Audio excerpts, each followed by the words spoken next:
Hello, I'm Janusz Lewiński. Welcome on board the Eastern Express, and as always, I hope you enjoy the journey. This time around, Vladimir Putin is pulling out all the stops to boost military enlistment, even forcing soldiers to re-enlist because it's 2025 and everyone from streaming services to the Kremlin is pushing unwanted subscriptions. And when we're talking about the recruitment numbers, they are up, but is enthusiasm actually down?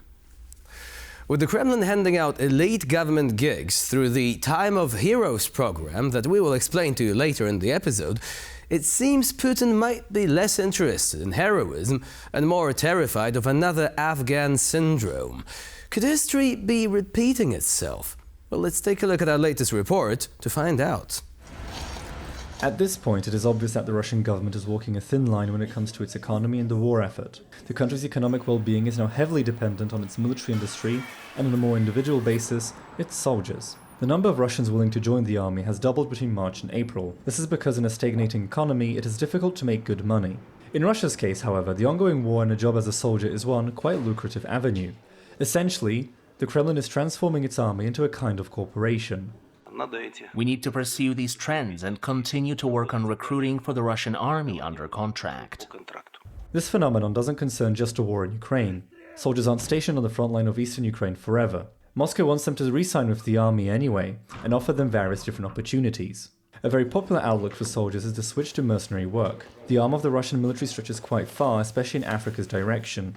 There are many countries interested in purchasing the services of battle-hardened Russian soldiers. And now let's zone in on the east-flaining portion of our show. Vladimir Putin and Russian society as a whole are faced with a dark spectre from Russia's past. As veterans return home from the war in Ukraine, something must be done by Russian authorities to accommodate them.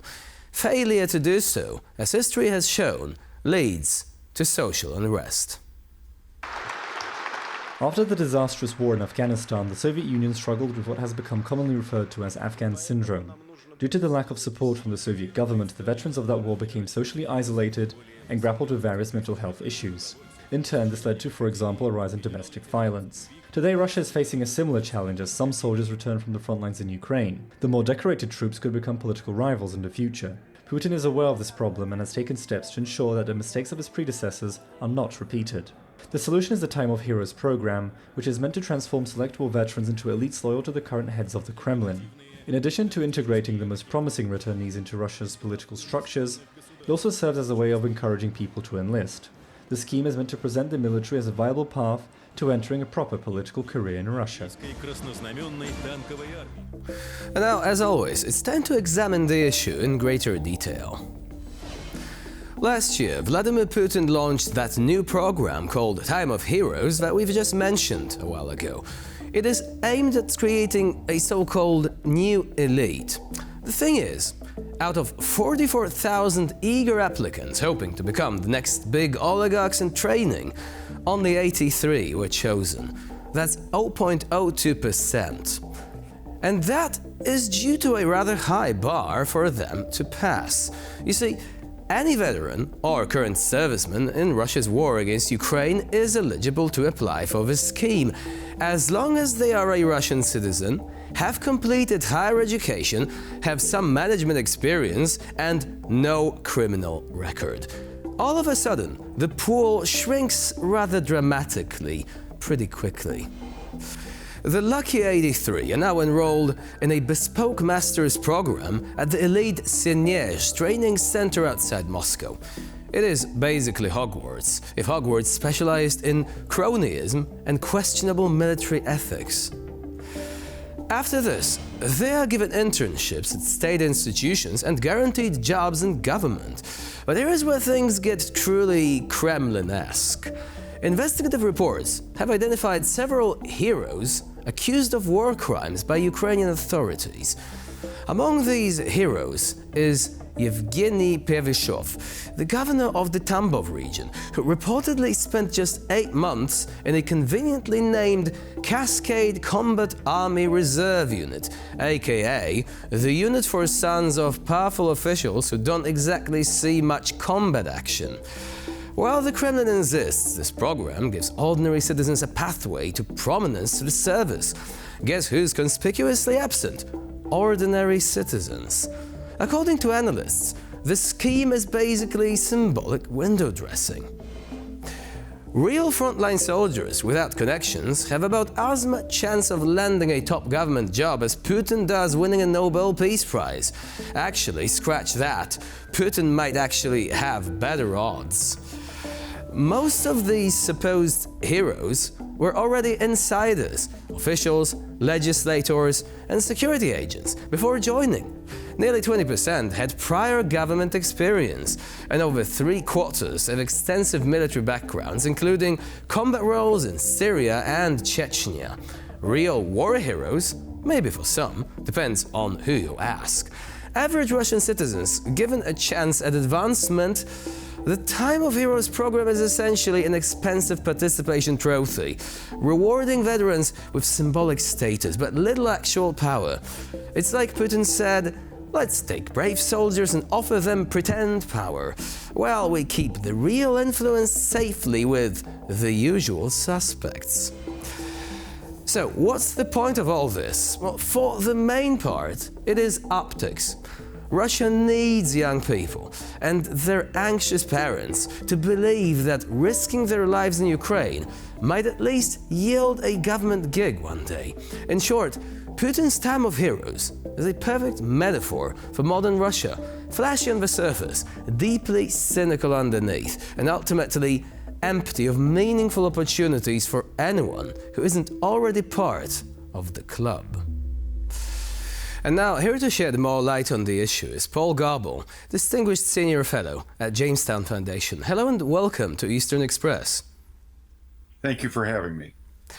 So, the question of Russian troops, especially what happens to them if the war in Ukraine is actually suspended, or indeed, if it basically is somehow no longer a thing, has been discussed quite extensively in recent months.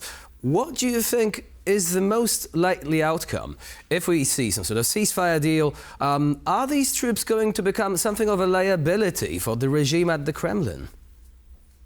Well, Mr. Putin may very well try to shift some of them to fight on another front, but a large percentage of the roughly 700,000 Russian troops that have fought in Ukraine are likely to return home. These are likely to prove a greater threat to Putin's regime than the war itself, because many of them have gotten used to having very high salaries, to being able to use violence with impunity. And when they return home, there's a very strong likelihood that many of them, certainly not all, but many of them, perhaps a third or a little more, may engage in the kind of violence that would threaten social stability.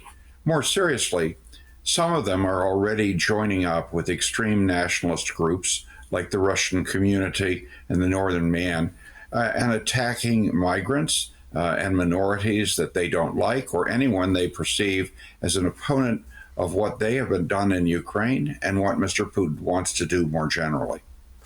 So would you say that the ideology that they are following is even more extreme than what the Kremlin is proposing? Because to anyone who is exposed to Russian propaganda to a limited extent, like most of us in the West are, it would seem that the rhetoric proposed by Vladimir Putin and his cronies is nationalist enough. Well, there's nationalism and then there's nationalism.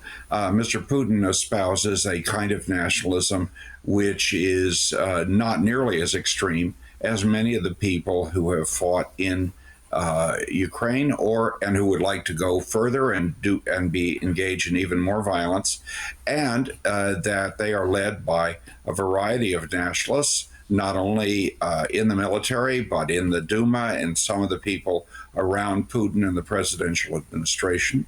And if you read what they say, it's vastly more extreme, vastly more violent, vastly more likely to lead to aggression in other countries, including Poland. These are people who are given to talking about repeating 1945 and having Russian troops go all the way into the middle of Europe. They are quite prepared to talk about forcible expulsion of minorities, of migrant workers. These are things that Putin may eventually do and may indeed even want, but they are not what he is saying. And that's part of what these people are about. There are also others in this group who want nothing more than to go home. So you have a very mixed bag of people, but the number is so large, more than 100,000 greater than the total number of Soviet citizens who served in the Soviet invasion of Afghanistan, that at least some of them are going to cause trouble. Putin may try to exploit that. He may try to suppress it. He's already manipulating the Russian community, which is an FSB project. He is manipulating Vladimir Zhirinovsky's old LDPR party in the hopes that these can drain off some of the nationalist energy of the veterans and of the nationalists at home. Whether he can do that remains to be seen. I think that he will make some concessions to what they're about, and then also try to limit them because he wants to retain his freedom of action. So from what you're saying, it's basically the Kremlin being in damage control mode. He's trying to contain this volatile group of people returning home. But before we actually examine, this part of the story, you've also mentioned that some of the Russian troops present in Ukraine today could be used in other conflicts. And now, there has been this assumption, which of course is also backed up by some of what the Kremlin has been doing, that the next conflict could be a conflict against NATO. Nevertheless, would you say that this is the most likely outcome, or that there are perhaps some sort of different fronts which Russia might also want to exploit in the near future? Well, I think that one thing one has to understand is that Vladimir Putin does not want to reconstitute the USSR in the same borders it has. He clearly doesn't want the Central Asians to be part of a Russia or the Caucasus to be part of Russia. That means he's most interested in absorbing Ukraine and absorbing Belarus. He thinks he's on the way to absorbing Belarus without using military force. He's trying to absorb Ukraine by using his army. The Kremlin is not a unified thing. There are real hawks and real doves. The doves aren't the dominant player, but they are people who have to be taken seriously. And Mr. Putin is aware that the war has cost Russia dearly, not only in lives, more than 100,000 dead and nearly 500,000 wounded and probably handicapped for the rest of their lives. It has cost the economy. It has changed Russia into an international outcast. Now, will Putin use military force elsewhere? I think he will if he assumes he can get away with it by dividing NATO and dividing the West. My guess is that his most likely next moves will not be, as many people think, against the Baltic countries or against Poland, but rather against the islands in the Baltic Sea and the North Atlantic, Gotland, Bornholm, the Faroe Islands, and Svalbard, Spitsbergen. These are areas which have a slightly more complicated relationship with the NATO countries of which they are a part. And it's just complicated enough that there would be some people in the West who would say, we don't want to die for them. I think that Putin is a man who is trying to achieve his goals step by step rather than in one big bang. Some people have criticized him for what he's done in Ukraine precisely because that looked like one big bang. But I think that Putin's tradition is, as the Russians like to tell the story, there's a big difference between throwing a frog in boiling water and throwing a frog in warm water and then heating it up. If you throw a frog into boiling water, the frog will jump out. If you throw a frog into warm water and then heat it up, the frog will die.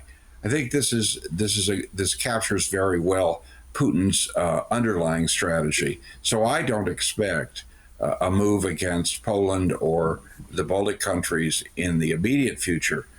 I think that he would like to do that eventually, but I think he's going to do other things first to further divide the West.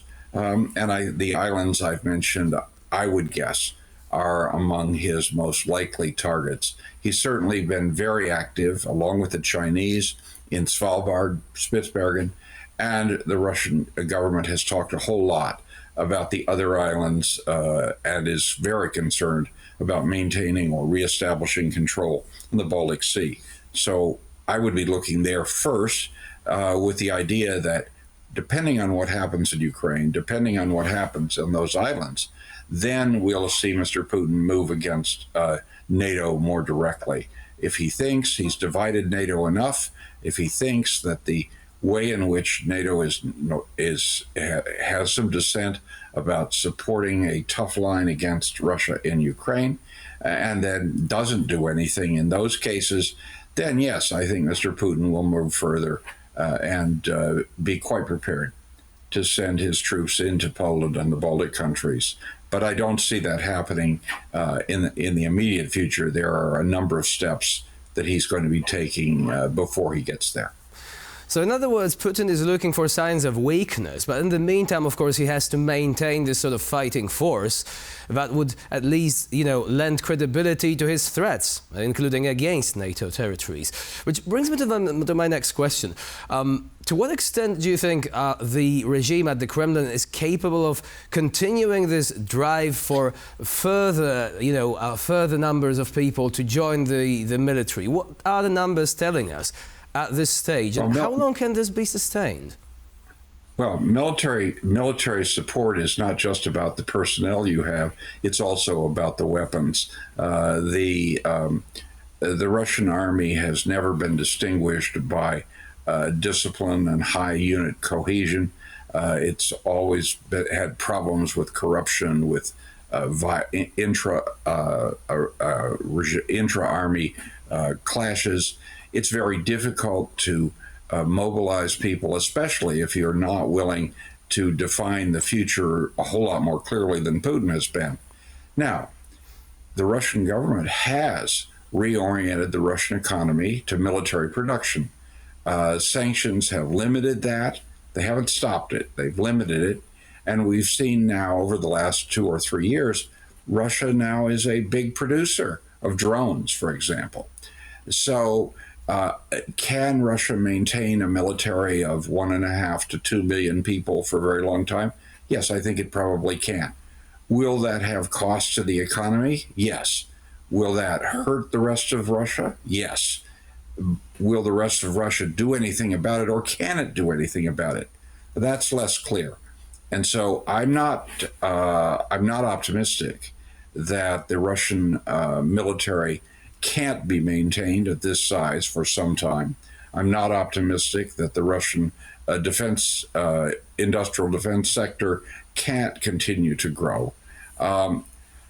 Unless and until the West recognizes that Putin's agenda is often aggressive toward the West and toward the rest of the world more generally, and takes steps to contain Russia and to challenge it whenever it violates international law, as it's done in Ukraine, then Putin sees no reason not to continue to try.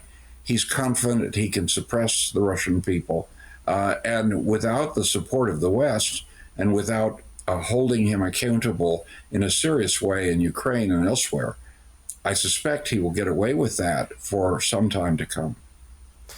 So, which is, of course, yet another argument for the West to stop ignoring wake-up calls, because we've had quite a few of them since 2014, and in fact, since the situation in Georgia, which was even earlier than that. Paul Gabo was our guest today. Yes, please do go on.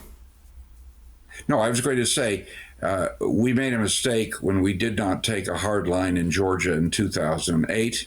We made a mistake when we did not push back when Putin made his infamous speech at Munich in 2007. He signaled he was taking Russia off in a revived imperial direction. the West has done a great deal, but it has not done nearly enough. And we should be doing vastly more in Ukraine, because Ukraine is fighting not only for Ukraine stuff, but it's fighting for the West as a whole. Very much so. Paul Gabel was our guest today here on TVP World. Thank you very much for joining us and for sharing your insight. Thank you. And now we're moving on to Eastern News Flash, a series of all the other stories from the East that you absolutely don't want to miss.